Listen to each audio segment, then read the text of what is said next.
திராவிட இனத்தை ஜாதியால் கூறு போட்டது ஆரியம்.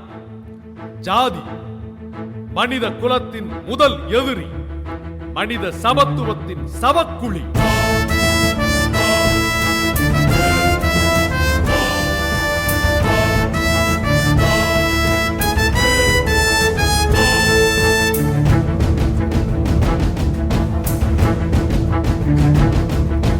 என்னடா ஜாதி, ஏதடா ஜாதி, அடையாளம் சொல்ல முடியுமா நீ?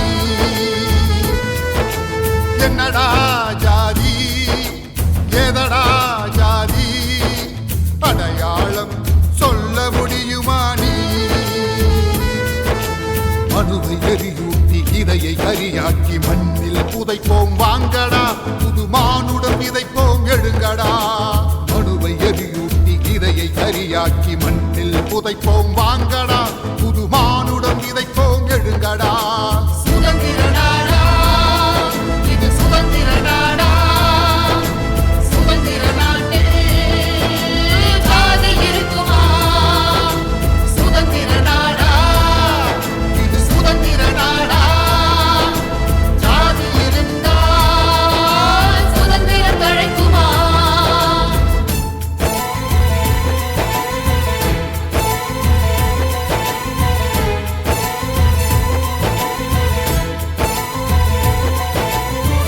இந்தியாவின் சுதந்திரம் என்பது வெள்ளைக்காரன் பார்ப்பானுக்கு செய்து கொடுத்த மேடோவர் என்று சுதந்திர நாளையே துக்க நாளாக கொண்டாடச் செய்தவர் தந்தை பெரியார். இந்தியாவின் புதிய அரசியல் சட்டத்தில் 18 இடங்களில் ஜாதிக்கு பாதுகாப்பு என்றால் சும்மா விடுவாரா? சட்டத்தில் ஜாதிக்கு பாதுகாப்பா? மனுவாதிகள் கூட்டத்தின் நகலெடுப்பா? சுதந்திர நாட்டின் அரசியல் சட்டம் வருண தர்மத்தின் மறுபதிப்பா? கேள்வி அணுகுண்டை வீசினா, கேள்வி அணுகுண்டை வீசினார் பெரியார். கிழக்கும் மேற்காய் புரண்டதே, தோல்வி அறியாத போர் படை தலைவனின் கருஞ்சட்டை பெருவெள்ளம் திரண்டதே. திருத்து திருத்து சட்டத்தை திருத்து, திருத்தாவிட்டால் சட்டத்தை கொடுத்து.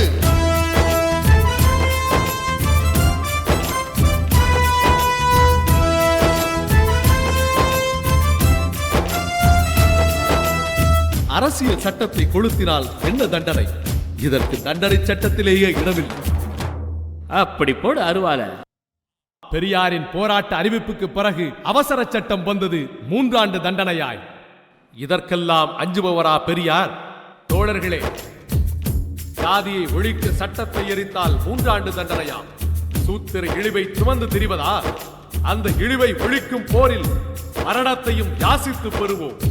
புறப்படுங்கள், புறப்படுங்கள் கருஞ்சட்டை பாசறை வீரர்களே, போர்க்களம் நோக்கி புறப்படுங்கள் என்று ஆணையிட்டார் அறிவுலக ஆசான் ஐயா பெரியார். 3 ஆண்டு தானா, 3 ஆண்டு தானா, 3000 ஆண்டு ஜாதி கதை முடிக்க. 3 ஆண்டு தானா, 3 ஆண்டு தானா, 30 ஆண்டுக்கும் தயார் தயார். போர் முரசு கொட்டி எழுந்ததே, போர் முரசு கொட்டி எழுந்ததே. கருஞ்சட்டை தோழர் பட்டாளம் பந்தம் எங்கு மூண்டதே. கேள் ஜாதி ஒழிப்பின் எக்காலம்.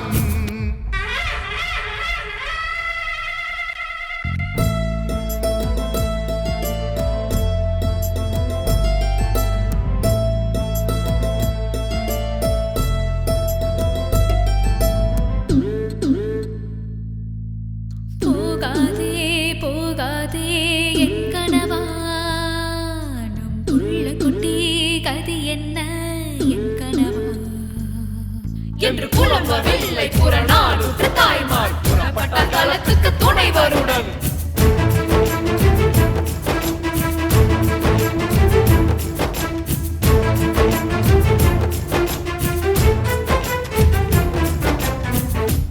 தந்தை பெரியாரின் ஆணை முடிக்க 10,000 பேர் களம் புகுந்தனர். 3000 பேர் கைது செய்யப்பட்டு நீதிமன்றங்களில் நிறுத்தப்பட்டனர். அவர்களில் பலருக்கு 3 ஆண்டு கடுங்காவல் தண்டனை. திருச்சி நீதிமன்றத்தில் சண்முகம் என்ற கருஞ்சட்டை வீரனுக்கு 1 ஆண்டு தண்டனை தந்தார் நீதிபதி. கலங்கவில்லை அவன், மாறாக கர்ஜித்தார். என்னவென்று? 3 ஆண்டு காவல் என்றார் நேரு, 2 ஆண்டை நீங்கள் ஏன் குறைத்தீர்? வீணா வள்ள அது வேங்கையின் வெட்டி சத்தம் வரலாற்று தாயின் ஆசை முத்தம் 16 வயதின் குளிப்போத்து 16 வயதின் குளிப்போத்து எங்கள் பெரிய சாமியின் கதை கேட்டீர் மன்னிப்பு கேட்டால் விடுதலை என்ற கவர்னரை எதிர்த்த குரல் கேட்டீர் இது நாணமிகு கருஞ்சிறுத்தைகள் கூட்டம் மரியாதை உமக்கில்லை போ போ போ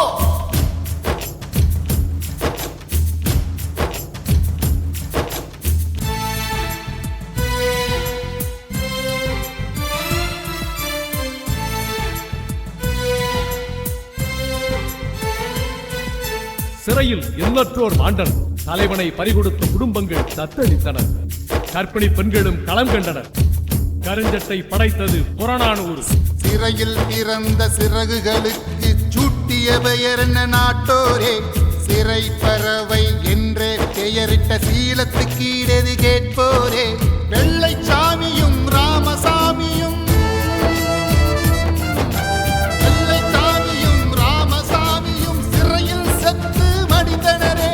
வெளியில் அனுப்பியும் சிறையின் தாக்கம் 2 பேர் இன்னும் மறுத்தனரே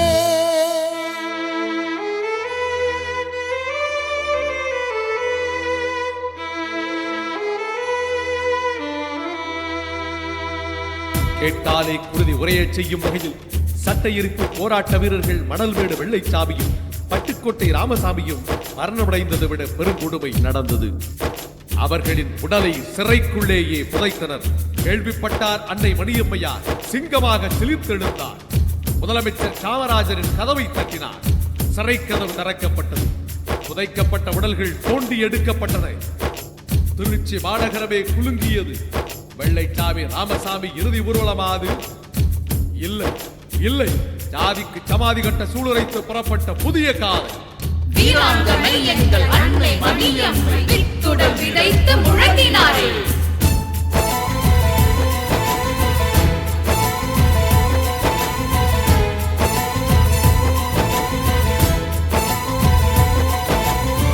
திராவிட இயக்க வரலாற்றில் மிகப்பெரும் போராட்டம் ஜாதி ஒழிப்புக்காக நடைபெற்றது. இன்னும் இன்னும் அதன் களம் விரிந்து கொண்டே இருக்கிறது.